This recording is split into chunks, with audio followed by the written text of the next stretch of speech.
मेरे दोस्त, भविष्य में आप क्या बनोगे किसी को नहीं पता है। मैं सभी बच्चों से यही कहता हूँ, लुक से ज्यादा बुक पर ध्यान दिया करो, क्योंकि आपकी सफलता इतनी होनी चाहिए कि आपके दुश्मन भी कहें हमारे जान पहचान का है।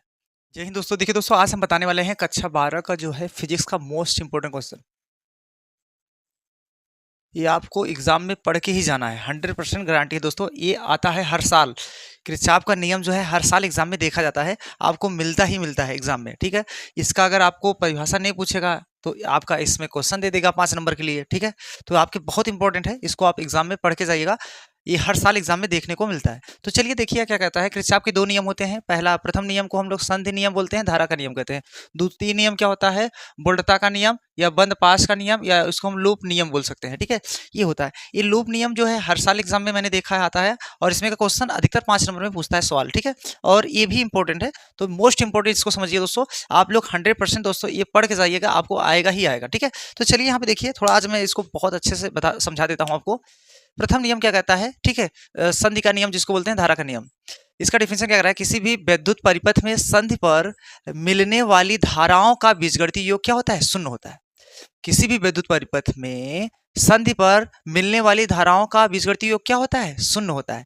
यहाँ पे जैसे ये जो धारा है, ये वाला I1 वाला यहाँ पे आके मिल रहा है, ये I1 वाला धारा जो है यहाँ पे मिल रहा है, I2 वाला यहाँ पे जो ये जब आके मिलेगा, इसका बीजगणितीय योग क्या होगा? शून्य होगा। तो ये आपका फार्मूला क्या होगा? इसके सिग्मा, बीजगणितीय योग सिग्मा आई बराबर 0 हो जाएगा, ठीक है। देखिए यहाँ पे किसी भी विद्युत परिपथ में संधि पर मिलने वाली धाराओं का बीजगणितीय योग क्या होगा? शून्य होगा। तो सिग्मा आई बराबर शून्य हो जाएगा, क्योंकि सिग्मा योगफल को दर्शा रहा है और बीजगणितीय योगफल को दर्शाता है, और आई आपका धारा है, इसका योगफल शून्य होता है, तो मैंने लिख दिया। अब इसका जो धारा होगा, जैसे इनपुट आउटपुट बराबर होते हैं दोस्तों, कहने का मतलब इनपुट आउटपुट बराबर होते हैं, थोड़ा आप लोग समझिएगा। जैसे ये धारा, इसका जो नोक है, नोक समझिएगा, ये I2 जैसे ये I1 है, I1 का जो ये धारा ये यहाँ पे आके मिल रहा है O पे, और I2 का जो धारा है ये भी आपको मिल रहा है। बाकी सब ये जो यहाँ आ नहीं रहा, जा रहा है, इससे जा रहा है ना तीनों, तो ये I1 प्लस I2 हो जाएगा इधर, मतलब इनपुट का मतलब I1 प्लस I2 बराबर क्या हो जाएगा? I3 प्लस I4 I5, क्योंकि अलग अलग है ना, ये यहाँ से जा रहा है, तो ये तो जाने वाला है धारा, समझ पा रहे हैं? ये आपका जाने वाला है, तो ये आउटपुट बोला जाएगा इसको। जो आने वाले जो धारा होंगे उनको इनपुट बोलते हैं, और जो जाने वाले होते हैं आउटपुट बोलते हैं, ठीक है। तो सिग्मा आई इनपुट, सिग्मा आई आउटपुट, ठीक है। मतलब ये आपका फार्मूला यहाँ पे बन जाएगा, ठीक है। यहाँ पे ये फार्मूला काम करेगा, I1 प्लस I2 बराबर I3 प्लस I4 I5, क्योंकि I1 और I2 जो है जाके वहीं मिल रहा है ओ बिंदु पे, और ये ओ बिंदु से तीनों धाराएं जो है जा रही हैं, ठीक है। तो ये दर्शाती हैं कि इनपुट आउटपुट दोनों बराबर होते हैं। इनपुट में I1 प्लस I2 था, आउटपुट में 3 है, I3 I4 I5, तो मैंने सूत्र बना दिया। इसी को हम लोग क्या बोलते हैं?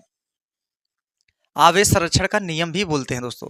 मतलब ये किसी भी विद्युत परिपथ में संधि पर मिलने वाली धाराओं के बीजगणितीय योग क्या होता है? शून्य होता है। इसी को हम संधि का नियम कहते हैं या धारा का नियम कहते हैं, और इसे हम आवेश संरक्षण का नियम भी कहते हैं दोस्तों, ठीक है। ये आपका इसका फिगर हो जाएगा। इसी में क्वेश्चन भी आपको करना रहता है, इसी जैसा सेम ऐसे दिया रहेगा। यहाँ पे जैसे आई दे दिया, यहाँ पे I2 का मान दिया रहेगा, I3 I4 का मान, I5 का मान दिया रहेगा, एक का मान नहीं दिया रहेगा। तो आपको हमें ऐसे फार्मूले बना करके, जो इनपुट वाला रहेगा, मतलब जो धारा जिस तरफ जाएगा तीरी दर्शाएगा, ये मेन ये तीरी होता है, ये तीरी जिधर बताएगा उधर ले जाना होता है, ठीक है। तो इसी से हम लोग ये क्वेश्चन करेंगे, ये फार्मूला से आप क्वेश्चन लगा लेंगे, ठीक है। तो आई होप आपको ये जो धारा का नियम है, संधि का नियम, आई होप आपको अच्छे समझ में आ गया होगा।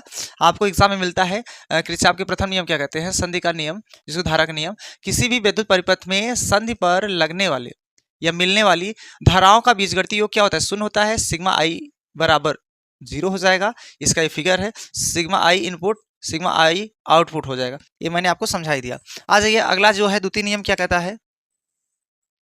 बोल्टता का नियम बहुत इंपॉर्टेंट है, और बंद पाश का नियम, इसको हम लोग लूप का नियम भी बोलते हैं, ठीक है। तो ये क्या होता है? इसका डेफिनेशन, किसी परिपथ के प्रत्येक बंद भाग या पास बोल सकते हैं, इसको भाग को पास भी बोल सकते हैं, कि विभिन्न खंडों में बहने वाले धारा तथा संगत धारा के प्रतिरोध के गुणनफल का बीजगणितीय योग उस भाग, मतलब पास होगा, भाग का मतलब पास में लगने वाले विद्युत वाहक बलों के बीजगणितीय योग के बराबर होता है। कहने का मतलब, जो किसी विद्युत परिपथ में प्रत्येक भाग के विभिन्न खंडों में बहने वाले धारा I तथा संगत धारा के प्रतिरोध R के गुणनफल, मतलब I और R का गुणा करा देंगे तो उनका जो विद्युत वाहक बल होगा बराबर होगा। कहने का मतलब दोस्तों, जैसे इसमें आपको देखिए यहाँ दिख रहा होगा आई दिख रहा है और ए आर दिख रहा है, तो ये जो धारा इधर जा रहा है तो मतलब इन दोनों को गुणा करा देंगे, ए आई जो है विद्युत वाहक बल होता है, ठीक है, इसका मात्रक वोल्ट होता है, तो इसके बराबर हो जाएगा। ये कह रहा है आपका डिफिनीशन ही, ठीक है। एक बार और समझ लीजिए, ये 3 नाम इसका दे देगा, एग्जाम में आपको दे दिया, द्वितीय नियम पूछ लिया, किरचॉफ का द्वितीय नियम क्या होता है तो आप ये लिख सकते हैं, या लूप नियम पूछ सकता है तब भी ये लिख सकते हैं, वोल्टता का नियम पूछेगा तब भी ये लिख सकते हैं, बंद पास का नियम पूछेगा तब भी ये लिख सकते हैं, या ऊर्जा संरक्षण का नियम भी पूछे, ये ऊर्जा संरक्षण का नियम भी होता है, ये भी आपको एग्जाम पूछेगा, इसी को हम कहते हैं, ठीक है। इसका 4 नाम है दोस्तों, तो आप लोग इसको भूलिएगा मत, इसको याद कर लीजिए, एग्जाम में तो 100% ये आता ही आता है, इसमें क्वेश्चन भी 5 नंबर में पूछता है। तो देखिए एक बार और डिफिनेशन समझ लीजिए, किसी परिपथ के प्रत्येक बंद भाग या पास के विभिन्न खंडों में बहने वाली धारा तथा संगत धारा के प्रतिरोध के गुणनफलों का बीजगणितीय योग उस भाग में लगने वाले विद्युत वाहक बल के बीजगणितीय योग के बराबर होता है। इसमें देखिए जो धारा है, धारा क्या होता है, आई होता है, तो सिग्मा योगफल को दर्शाता है, सिग्मा आई आर, ये गुणनफल हो गया, मतलब सिग्मा आई आर ये आपका गुणनफल हो गया, बराबर ये धारा क्या है, विद्युत वाहक बल है ई, ये आपका योगफल को दर्शा रहा है, तो ये इसके बराबर हो जाएगा, ठीक है।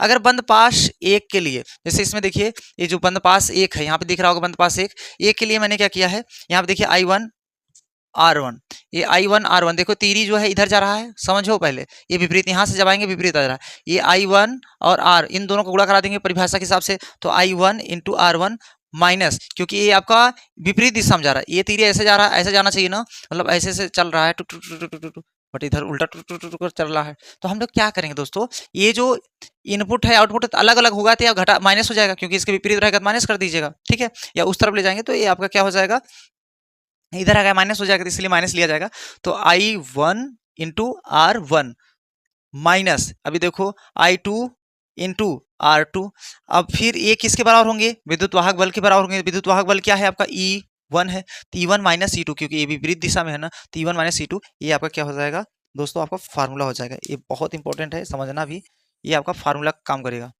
ठीक है। अब देखिए बंद पास 2 के लिए, ये जो बंद पास 2 के लिए ये 1 के लिए था, अब यहाँ 2 के लिए हम देखेंगे, यहाँ पे देखिए ये 2 के लिए, अब इसमें देखिए ये जो तीरी है, तीरी आप ध्यान दीजिएगा, ऐसे चल रहा है, ऐसे से जा रहा है, इधर से इधर जा रहा है, मतलब I2 इंटू R2, तो यहाँ पे देखिए I2 इंटू R2 ये इंटू होगा प्लस, अब ये जो तीरी ऐसे ही जा रहा है तो इसका मतलब I3 भी होगा, तो I3 इंटू R3, अब I3 आ गया तो R3 कहाँ से आ गया, क्योंकि यहाँ पे ये प्रतिरोध है, ये है, ठीक है, तो मतलब ऐसे धारा बहेगा ना, इधर जाएगा ऐसे, तभी तो ये दिखा रहा है इसे, तो ये किसके बराबर है, विद्युत वाहक बल के ई के, मतलब 2 वाले को, ठीक है, E2 को दर्शा रहा है, क्योंकि ऐसे जाएगा तो विद्युत वाहक ई के बराबर होगा। क्यों होगा, क्योंकि इसमें परिभाषा में ही कह रहा है, एक बहुत लोग सोचेंगे क्यों हो रहा है, क्योंकि ये परिभाषा में ही बोल रहा है आपको, ठीक है, इसलिए बराबर होगा। क्यों होगा, किसी परिपथ में प्रत्येक बंद भाग या पाश के विभिन्न खंडों में बहने वाले धारा तथा संगत धारा के प्रतिरोध के गुणनफलों का बीजगणितीय योग उस भाग या पाश में लगने वाले विद्युत वाहक बलों के बीजगणितीय योग के क्या होते हैं, बराबर होते हैं, इसलिए मैंने यहाँ पे लिख दिया। अब देखिए दोस्तों, ये जो सूत्र है इसके नीचे मैंने क्या लिखा है,